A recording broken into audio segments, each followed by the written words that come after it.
Welcome. I sell him a lot of pizzas. Yeah. And it shows. Yeah. Anyway, Clint, I was your involvement with Adventures in Scuba is a little different because of your career. Right. And I thought maybe that would be a good place to start. Oh, to start, well, currently I work in the film industry here in Calgary. I've been working in the film industry for about 18 years.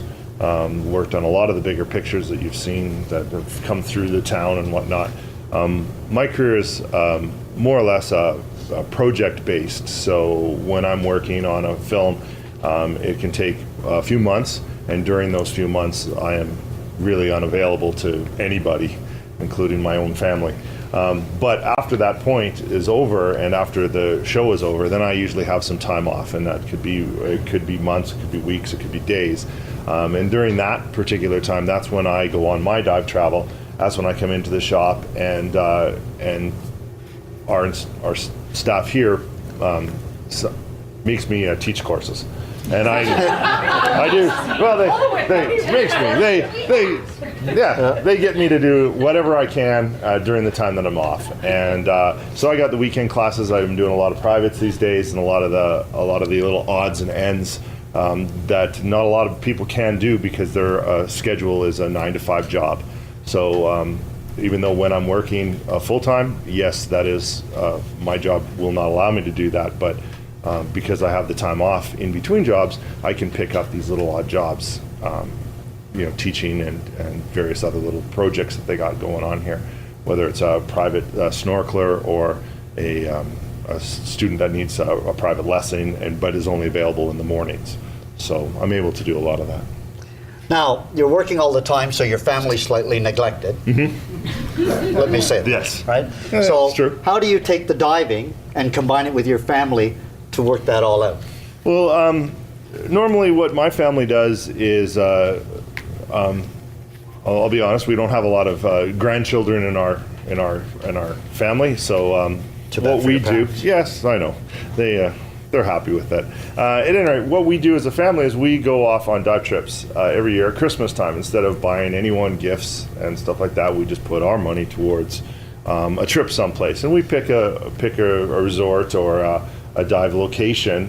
My father dives, my sister dives, and my girlfriend dives. So Mom, she's not even going to get in the water, and I'm not even going to go there. But she's happy to be beach support and reading a book, which is fine for her. But as far as our family goes, I'm able to take them places. And like Rennie says, if you have a little bit more experience, and with me along board with them, I can take them to places that they may or may not want to go or would never have thought of going, only because I'm an instructor of the family. I've taught my dad and my girlfriend advanced, and my sister has gone all the way on to rescue diver. She felt that somebody else needed to know how to save me in case something happened. So, but we make it a family affair, and so our family does a lot of diving, and we try to do at least one trip a year as a family. And it keeps us together. And if we don't see each other at all during the year, at least we know at one point we're going to go on a family holiday and probably see too much of one another for the next couple of weeks. But that's how I do that. Now, as a diving instructor, what is your favorite specialty to teach? Because of my background in the film industry, I got a lot of photography skills. And what I like to do is I combine those two passions, and so I teach, or want to teach and get into more teaching of underwater photography. One of the things I've been trying to work out with the shop here is to do a trip where it is just photography based.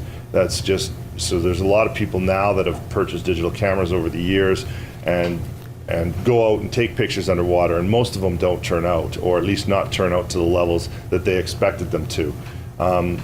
With some guidance along the way, and I got guidance when I first started, we can take your pictures from just the green thing with wondering what the hell was that in the picture to something more recognizable.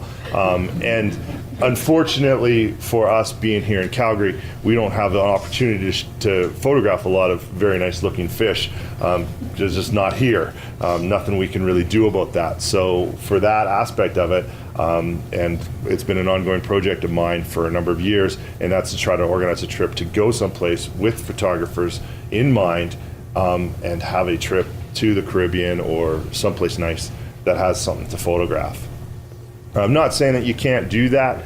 There is stuff to photograph in the waters around here and on the west coast of British Columbia, but it does take a little bit more of an effort for a beginner than to have to deal with the cold water environment, and makes it a little bit easier when you can feel your fingers to to be able to press the trigger button on your camera.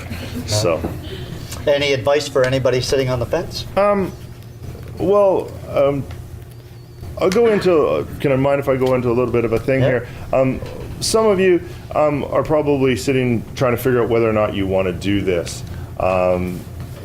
It can be what you want it to be. It can be as little or as much as you want it to be. If I look it back as to why I got into diving, or why I got into instructing / professional rating, I can go back to a trip I was working down in Panama, and I'd been diving at this one resort for months, probably about 3 or 4 months. And during that time, I was there every weekend because I had my only days off on the show that I was working on, and that day I spent diving.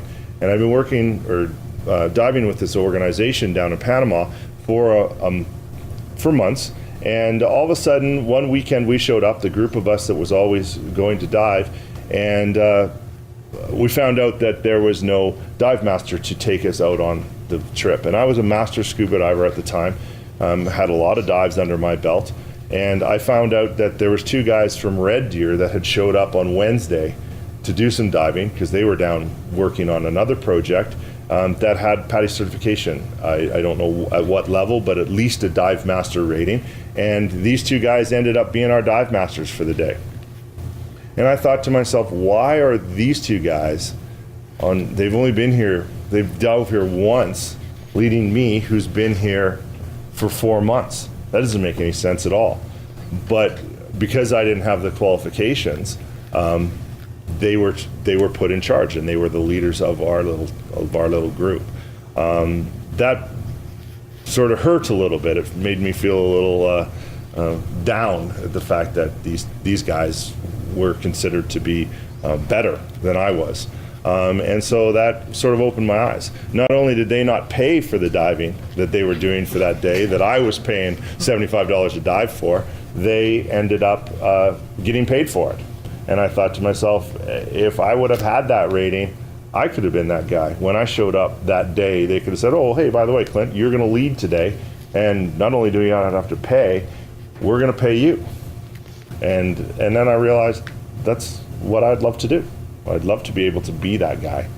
And so that was why I became a dive master at the time. And then it took a bunch of prodding and a roommate that was an instructor to poke me into the right directions to say, you need to become an instructor. And I was always afraid of becoming an instructor, not so much that I was afraid of teaching, more, and I think that a lot of the people that have got the higher ratings than I have will talk to you or can mention to you about liabilities, and some of you might think that, man, once you become a professional, are you not responsible for everybody that's on a dive boat, and that was a fear that I had in my head. Once I got over that and realized that no, you're not. You are responsible for the people around you, but if you get the right training, it's not a problem, and you understand the risks and how to manage those risks every time you go and every time you lead a group of people out there and, like you said, put their lives in your hands, and you just realize what to look for with the right training, and it really is not an issue. And it took me a while to get over that, and then once I did, it was an easy step, and I've loved being an instructor ever since. Thanks. Okay.